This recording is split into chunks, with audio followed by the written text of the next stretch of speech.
Everyone, it's 7 o'clock on January 31st, 2024, and we'll call this meeting of the Fergus Falls City Council Committee of the Whole to order, please. Roll call.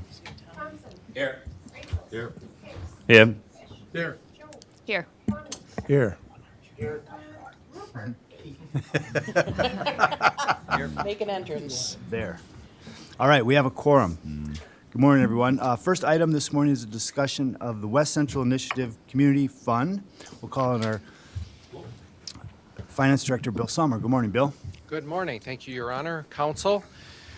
Before you, we have a request of the city making the request to West Central Initiative to establish a community fund with West Central Initiative. We used to have one years ago. It was in existence for many years. I forget even the year it was closed, but it was closed due to lack of use. Well, with some of our latest projects and people wanting to make donations, the topic has come up again because there are organizations that will only donate to a 501c3. The city is not a 501c3 because we're a government, or people just choose to do that. You know, they would prefer to do that.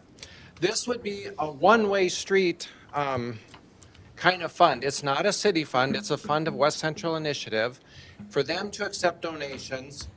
And of course, the donors would say what those donations are to be used for, and then they pay those over to the city. The library did this when they established, West Central established the Library Foundation. So they did all the collecting of the donations for the library project, and then periodically they would send those donations to the city, and that all worked fine. I've been working with Rebecca Peterson on this, and the one thing she requested is that the city council determine who an advisory committee would be over that. Now, that's exactly what it is. It's an advisory committee. Ultimately, West Central, makes the decision, but based on what that advisory committee says. Again, donors are saying where these funds are to go, and in our experience, they've always come here. Like the library, it worked perfectly. So, like I said, it's not the city putting funds into West Central. It's the other way, a mechanism for them, if they receive donations, then to send them to the city. There could be sub-accounts under this. So the latest that's come up is the Downtown Riverfront Phase 2 project across the river. Could also have for the Aquatic Center or X project in the future. You know, sub-accounts under just this one community fund. I had brought up the possibility of having the tax levy committee be that advisory committee over this, but I know in talking with Anthony Hicks, do you want to bring up your idea? Thanks, Bill. I felt that the tax advisory committee tax committee has a lot of work ahead of it, and therefore this would be probably better suited to the investment committee, which doesn't have as large a table to progress this year. So my recommendation would be that we use the investment committee rather than the tax committee to be the advisory board. Thanks, Anthony. And I would just say I agree with that for a couple reasons. First, I have done some contracted work with West Central Initiative. I don't have any financial interest in this matter whatsoever, of course, but still, just for the sake of transparency, I'll stay out of it, which would leave me off the tax levy committee and out of this decision and not out of any decisions for West Central Initiative. So with Anthony's suggestion, would someone like to make a motion that we bring that to the council with the investment committee as the overseers? I would make that motion. Thank you, Anthony. I'll second it, Your Honor. Thank you, Scott. Anyone have any questions for Bill? All in favor of moving this to the council, say aye. Aye. Opposed, same sign. That motion carries. Thank you. Bill, are you going to talk about the fire relief? We're going to welcome Luke Draxton as well, but next item is the Fire Relief Association service benefits. I am not. That's Okay, Luke. then we'll call on Luke Draxton. I was thinking golf course. Had to do with money, I thought you. All right, good morning, Luke. Good morning, council members and mayor. Thanks for having us. I believe you've all seen the recommendation. You probably have that in your minute notes, but the request is for our annual per year of service pension amount for the Fergus Falls Relief Association to be increased from the current $5,900 by $400 up to $6,300 per active year of service. It's about just shy of a 7% increase. Last year, our increase was a conservative $50 increase. Our funded ratio at the end of the year, which means our pension, our assets and liabilities were fully funded at 144%. The goal we like to keep it at is about 115%, so we're fully funded and overfunded, and the intent of those dollars are to, earmark those for pension and relief association retirees. So our request is a $400 increase this year to be effective March 1st from $5,900 up to $6,300 for your service. Any questions I can answer? You've had a good year in the stock market. We did. I think our return this year was about 17%. Last year it was negative 17, so we're back to where we were, and that was beneficial. And we've just been, a fully funded and fully supporting the association. So. Thanks, Luke. Anyone else have questions? I'll for make Luke? the motion to. Bring it to Second. council. Then I Thanks. got a question too. Thanks, Scott. Jim, Or second. a Go ahead, comment. Scott. I attended the meeting with Luke. I pointed to it, I guess, and talk about organized. You did a great job. I sat down, presented it out, opened it up, and I understood it right away. And so for me to do that, that's a really good thing. That's a big thing. I mean, it was very well done, and I commend you. I emailed you. I said that was an awesome job. I hope you guys continue to do that. And, it's a really good fund. We don't have to pay. How much money have we put in the last? Not very The much. last 30 years, in 2010 and 11, the city had a required contribution of about $60,000. Right. And that was when the stock market took a bad turn in 2008. Right. Our funded ratio went down to 80%, I think, and then it was 80 and 60, and now it's come back up. But you spread that over 30 years, and that's about a $2,000 it was nothing. contribution per year over 30 years. So it's just been those two years in history. They do very well with it. Yeah, a Good small guys. price to pay for the work that the firefighters do for our community, so. Thanks, Luke. We have a motion and a second to bring this to the council. Councilmember Roofer? I'll just echo the thanks. Keep up the good work, Luke. Great Absolutely. job. All right, all in favor of the motion to bring this to the council, say aye. Aye. Aye. Opposed, same sign. The motion carries. Thanks, Luke. Thank you. Okay. Now, we're back to Bill Sommer for update on the Pebble Lake Golf Course lease agreement. All right, just hard for me to leave the podium, I guess.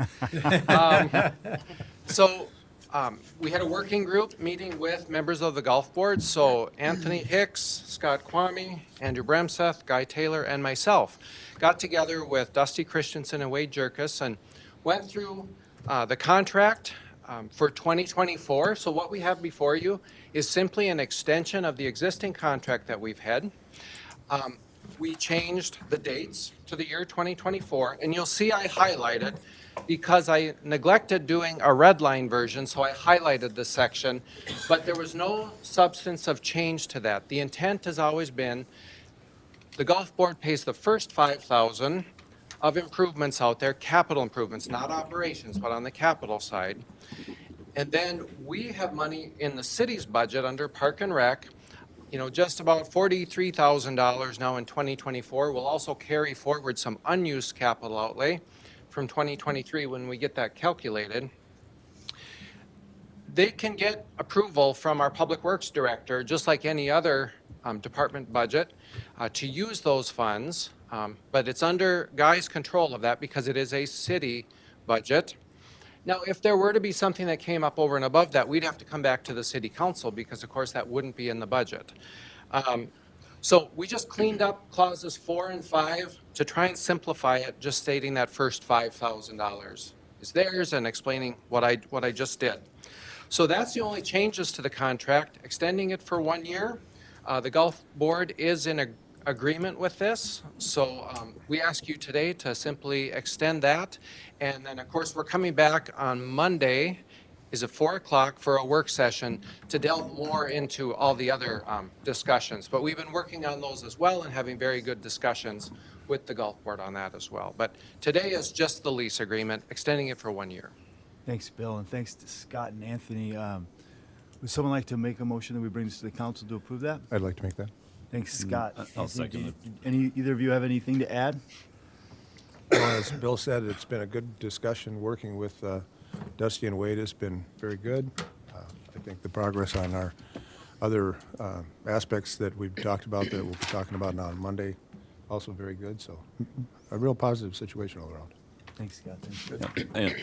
And equally, it wasn't quite the same as the Monday night session. A lot more gentle and a lot more kind of professional. So it was so far they've been a good pair to work with. Excellent. Thanks again for the work. So we have a motion to Yep, Bring Scott and Scott, Anthony have the motion and second. We have bring this to the council on Monday night. All in favor say aye. Aye. Opposed, same sign. That motion. Aye. That was Scott said aye. Opposed. Opposed, so mark that. Rachel's opposed. All right. Item number 4 is a update on the grazing for vegetative management ordinance. And we'll call on our Public Works Director, Guy Taylor. Good morning, Guy. Good morning. Thank you, Your Honor.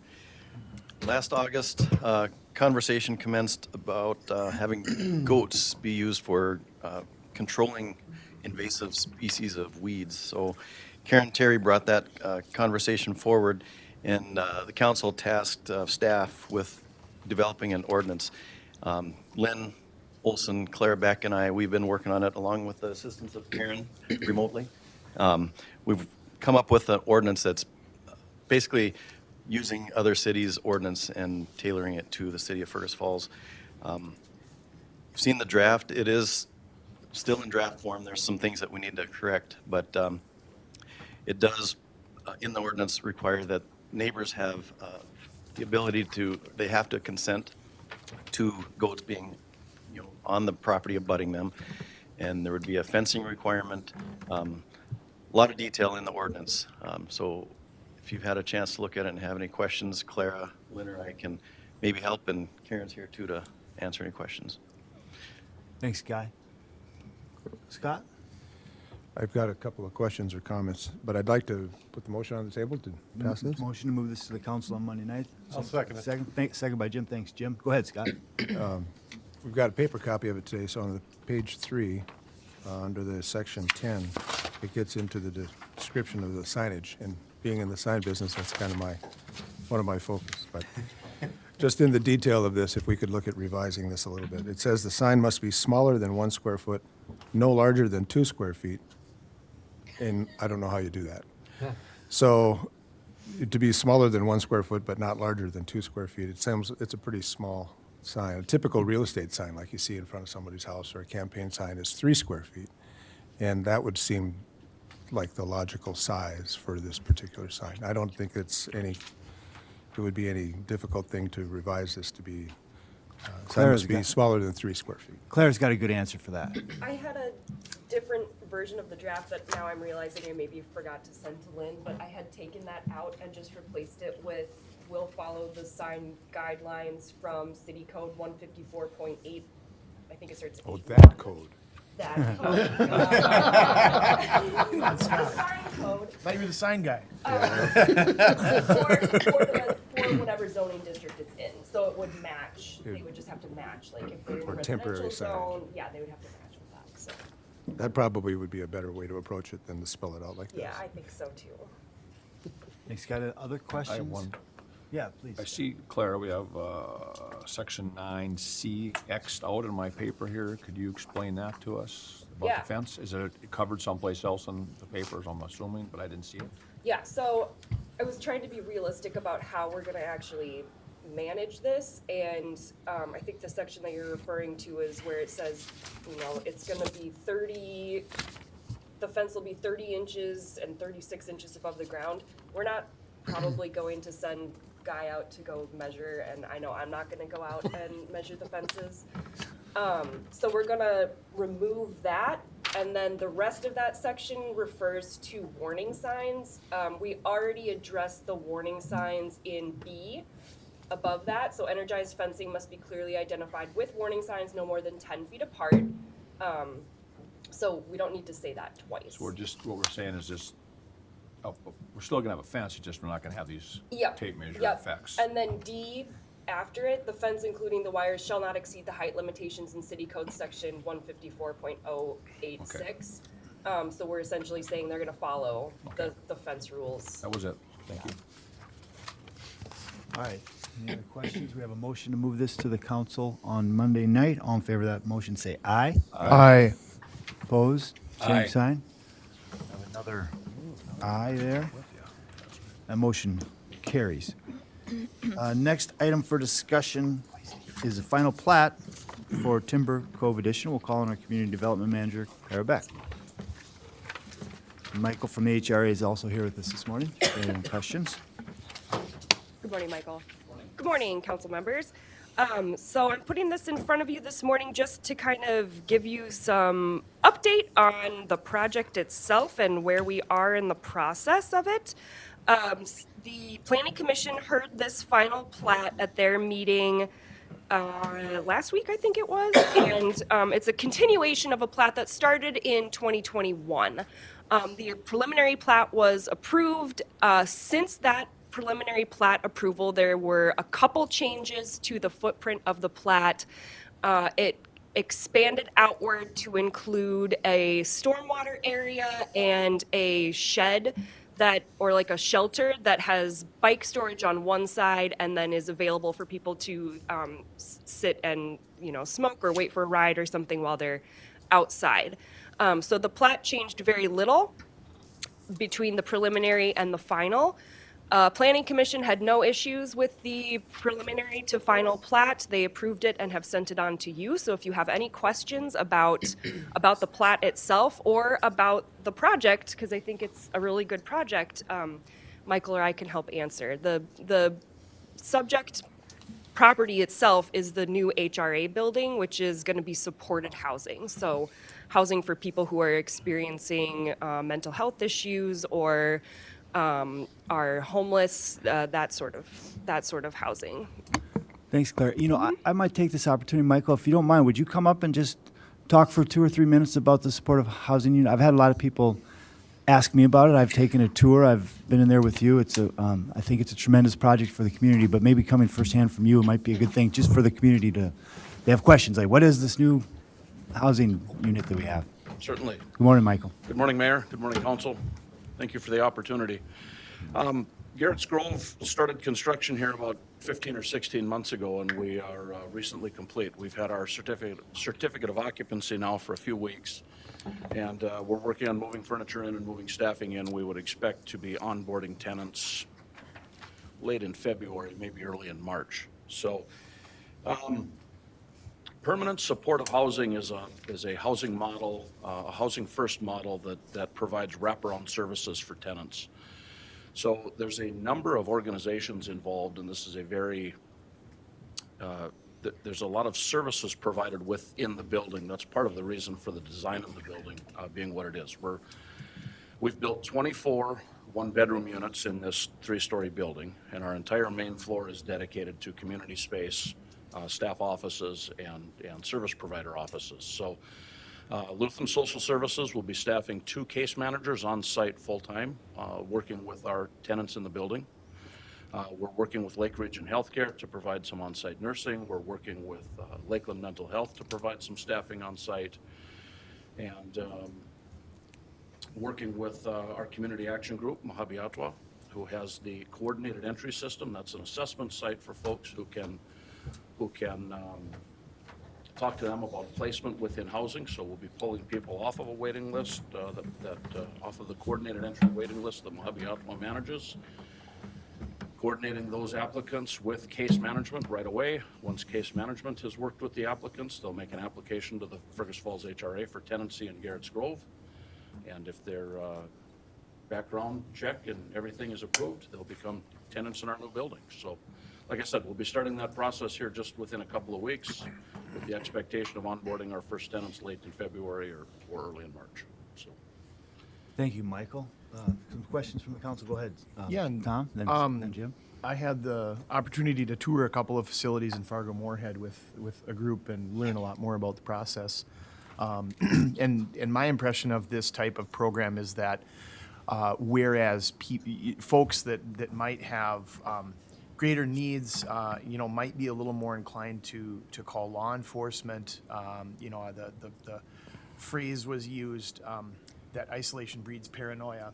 Someone who's living in their own home or their own apartment and not having any connection really to the outside, and might be a little more inclined to call an ambulance or call a police officer for whatever reason. Whereas a facility like this is a place where people, with those types of needs can come and live, and they're in a community, and there are staff on site that can kind of check on them and answer questions and offer basic needs. And there were supplies and some food that were distributed right from the facility that we visited in Fargo-Moorhead. And so, this, I believe that one of the goals of a program like this is to really reduce the burden on our law enforcement as well as our ambulance, room, EMT, absolutely. to cut down on that. Law enforcement knows that these folks that they may or may not have dealt with in the past are at this location and being somewhat cared for. There's a support system and structure. So that's one of the big benefits of this is hopefully reduce burden on some of our emergency services and other types of services like that, and an opportunity to be more proactive on both physical and mental health care. So I've been a big supporter of this project from the beginning, and I'm really happy to see it come to fruition. So thank you. It's very well said, thank you. Thanks, Tom. Go ahead, Jim. Michael, is this a locked facility? Controlled access, yes. Controlled access, not locked, controlled? So we'll have, all of our exterior doors are physical locked or key fob entry for tenants and staff. But entrance into the building is controlled, yes. Okay. Tenants can come and go. Tenants can come and go, yes. Okay. Yep. Scott, Do you have the motion? we on the don't. table? Would you like to make that? Yes, I would. Thanks, Scott. Someone like to second Tom? Thanks, Tom. Go ahead, Scott. And just a couple questions. I also was able to tour the building with Michael. It was very enlightening, I suppose you could use. Looks like it'll be a terrific facility. Among the other things that you showed me when we took the tour was some space that you described as community use. And as you've described it here now, there's a lot about the community and the people that are in there, but I believe that you also intend for there to be, I don't know, outreach is maybe not the right term, but opportunity for people outside of just the residents to also have access to various things that are there. So that was one question that what that might involve, whether it was classes of various types or various kinds of services that were available there beyond just for the tenants.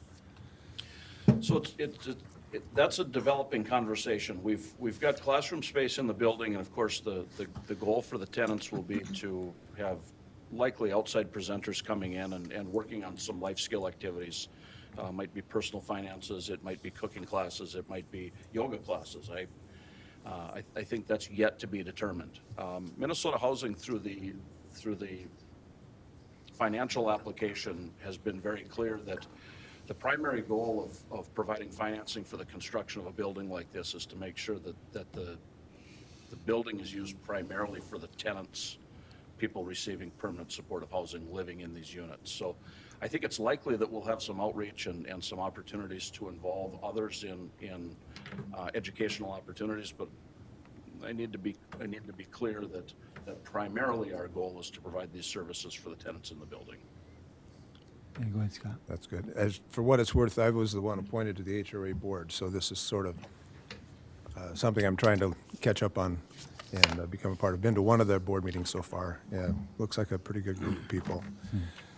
One last question, maybe on a lighter note, is the name Garrett's Grove. Could you give us a little bit of the history on that, or where that name comes from? Sure. It's the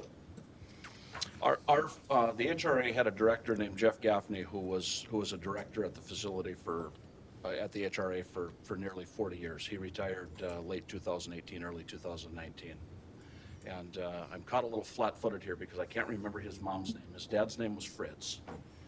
And we were talking about naming the building, and we thought it would be nice to include his contributions to the HRA and the community. And so we reorganized the letters of his mom and dad's name, came up with Garrett's, and it stuck. So Thanks, Scott. You know, Thanks, Michael. Anthony? Michael, maybe you just want to address it, like the vast majority of these tenants are likely to come from Ottawa County. correct. So coordinated entry provides an opportunity for folks anywhere in this area to go through the assessment process and get onto the waiting list. But there is no doubt that there is more than enough folks looking for this housing in Fergus Falls, in Otter Tail County. And we certainly have that preference to be working with our local population to place them and host them. Thanks. Anyone else have any questions No. for Michael or Clara? We have a motion to move this to the council on Monday night. All in favor of that motion, say aye. Aye. Opposed, same sign. That Thank you. motion carries. Thank you, Michael. Thanks, Clara. Last item on the agenda is a D Lagoon Park improvement update. We'll call on our city engineer, Brian Uvaro. Good morning, Brian. Hey, thank you. Good morning, Your Honor and council members. We got Grant Cooper here from Bolton Inc. Just to give you a little update in regards to the Day Lagoon Park Improvement Project. Just give you a little recent update on this project. I believe yesterday we had a 90% design review for this project. We're planning coming to the next committee meeting, we're estimating to request authorization to advertise, and we'll give you a full scope of this project. And we're tentatively planning to bid here about March 19th. Subject to change, but it's going to be a 21-day. But we'll give you an update when we come to the council next committee of whole. But like I mentioned, Grant Cooper's here. We just wanted to give you a little update into one of the improvements there, which is a restroom bathroom house. Currently, we have the bidding document process that's specifying a particular brand, a Huffcut brand restroom bathroom building that Grant will go over. But there's also been some other options discussions that we have. If the council wants to incorporate an alternate, like a design bid build restroom bathroom facility similar to this option, but not a Huffcut specified, it'd be more of a traditional build restroom.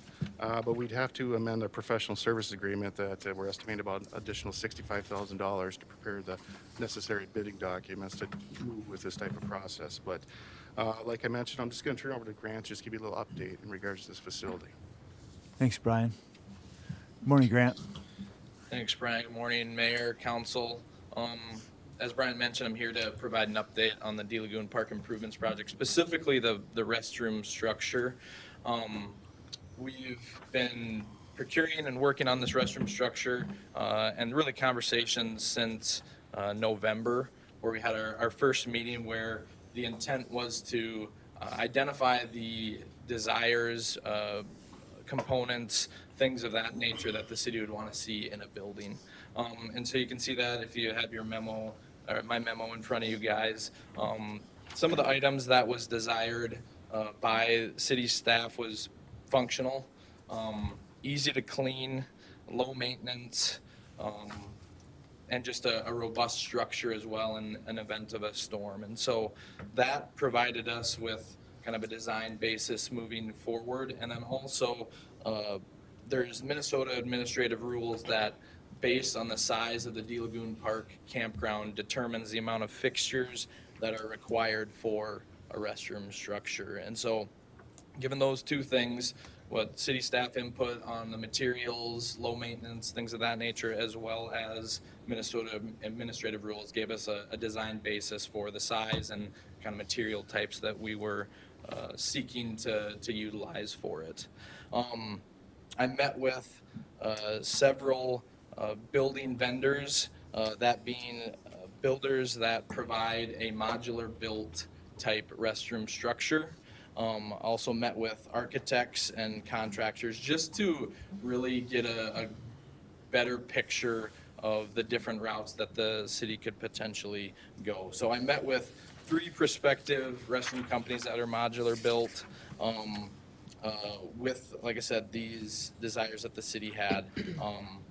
I met with Cedar Forest Products, which is on page 2 of the memo. That was the layout that I brought to our initial meeting in November, and that was quickly shot down based on the materials. When city staff saw wood, they were like, that looks like more maintenance, looks more difficult to clean. And so that was a building that, again, was to generate conversation at that meeting. It definitely did. And so that building was shot down right away. That would be, the building would be procured through Sourcewell, similar to the lighting. We have costs for it there. For the restroom building itself, it was $625,000. The site work, which is foundation, doing the excavation for the footings and foundation, was $55K, and then the total was $680,000. Again, that one was ousted right away. I also reached out to a local commercial contractor just to see how their number compared if they were to build it in a traditional build way and a non-modular build, and they came back with a price of between $675,000 and $725,000. So that, when I saw that comparatively to the modular build, I said, okay, these seem to be in line with one another from a traditional built structure to a modular build. The second company I reached out to was the public restroom company. That was on page 3 of the memo. This company was sought out just based on the materials that they procure for their building. So it's again a modular built structure, CMU block, epoxy paint for the interior, matched a lot of the city's preferences when it comes to low maintenance material type, robust structure. Their pricing, again, through a Sourcewell contract, was, depending on the model selected, $600,000 to $700,000. Site work, again, the same. We'd have to do footing foundation work. It's $55,000, and so it ranged from $655,000 to $755,000, depending on the model. Third company I reached out to on page 4 of the memo is Huff Cut Buildings. This is a unique build. It's a completely precast building. Everything from the roof is concrete to the walls, everything. It's a completely concrete building. Again, this is a modular built structure, but they are not contracted through Sourcewell or any state bid list, so this would have to be bid competitively through a contract. So in talking, we've had several Bolton & Menk staff that have procured these on projects in the past, and they've had a really good results on those projects. I reached out to one of the references that were provided. It was the Illinois Department of Natural Resources, the DNR, and they are speccing these out on all their rest stop areas, and they put up, I think, over 70 in the last 3 or 4 years. And he had very good comments regarding the procurement of this Huff Cut building. The restroom building itself, cost-wise, is $400,000.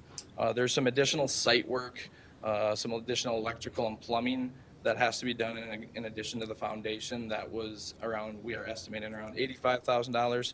Because this has to be bid competitively, I also included a prime contractor markup, which I think is conservative at 20%.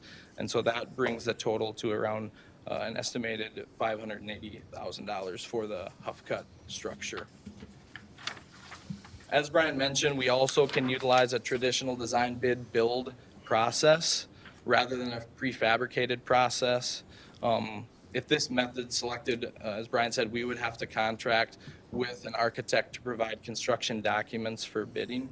And so we reached out to 2 architects that we've worked with in the past, and their fees ranged from $65,000 to $90,000 to procure construction documents for bidding.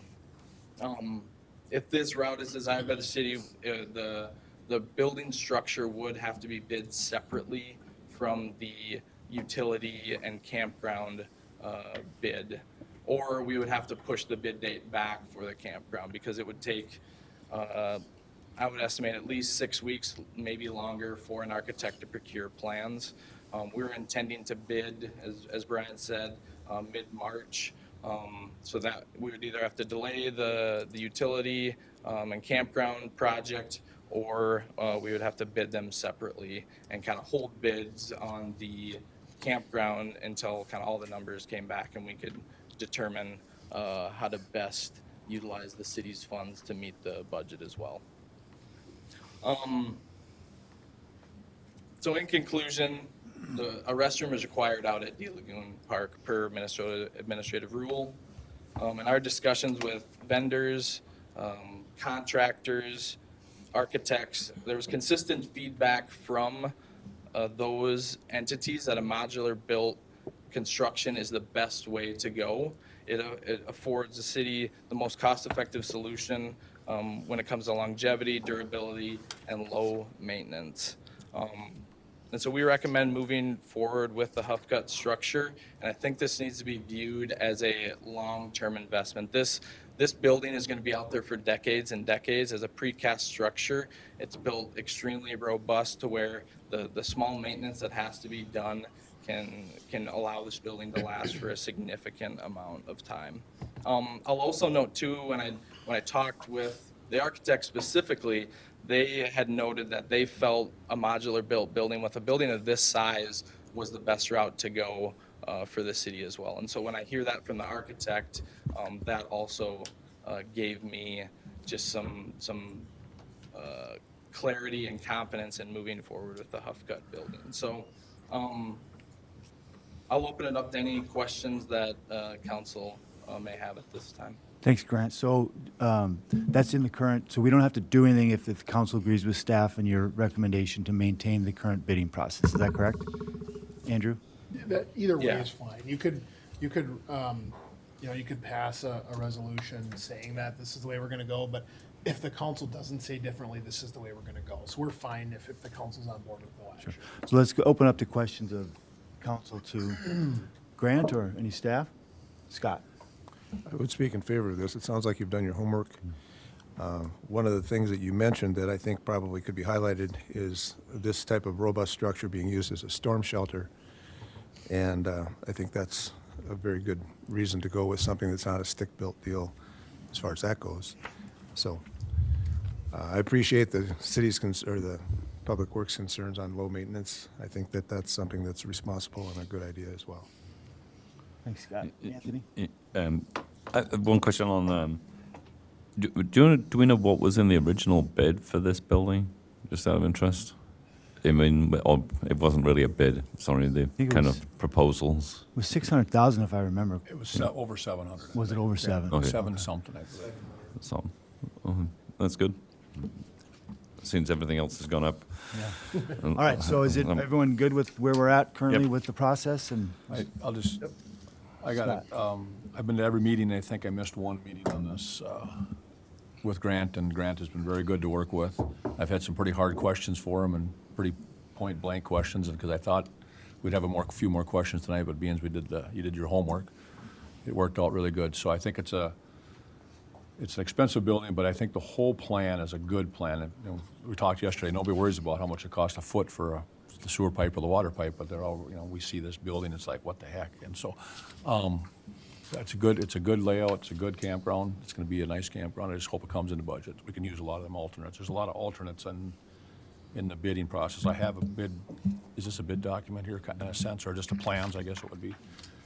So there's a lot of things on there, extras that we'd like to get, but hats off, thank you. thanks, Scott. And just for the public, you mentioned the March 21st, I think, letting of bids. If we maintain that schedule, when would would construction begin this construction season, I assume, right? Correct. Yep, it'd begin in 2024. With substantial completion in 2024. Correct. Got it. Thanks, Grant. And Jim? we will close down the campground during that time, correct? Correct. Yep. Okay. Yep. So it'll be closed down for 2024. Correct. Correct. And we won't open it, assuming we award a bid. Yeah, if we get Okay. good pricing and everything goes forward, the campground will not open this summer. But should be open next summer in '25? 2025. Correct. Okay. All right. So thing too, Ben, just one more thing, the public access will be open throughout the whole summer though. Yeah. Even though the construction's on the east side of it. There may, just to cover our butts, there may be one day that we impact the boat ramp. A few days, but we're gonna do our best to maintain access all summer, yeah. Great. Cover your butt. Just one note is, and I've talked to Brian about this as well, is that the BMX track has just asked us to keep them appraised of the schedule of construction, so that because they have people coming to town at some point during the summer for a big meet. And, if the campground's gonna be closed, let them know that. And if there's gonna be access issues, same thing. So that would be appreciated. Thank you. Yep. That was discussed yesterday. That usually mid-July there's a big BMX. So yeah, we'll definitely be coordinating with them. Okay, thanks. All right, sounds like everyone's in agreement that we continue the current path. Thank you, Grant. Thank you. Thank you, Guy. I don't believe there's anything else to come before the council this morning, so we're adjourned.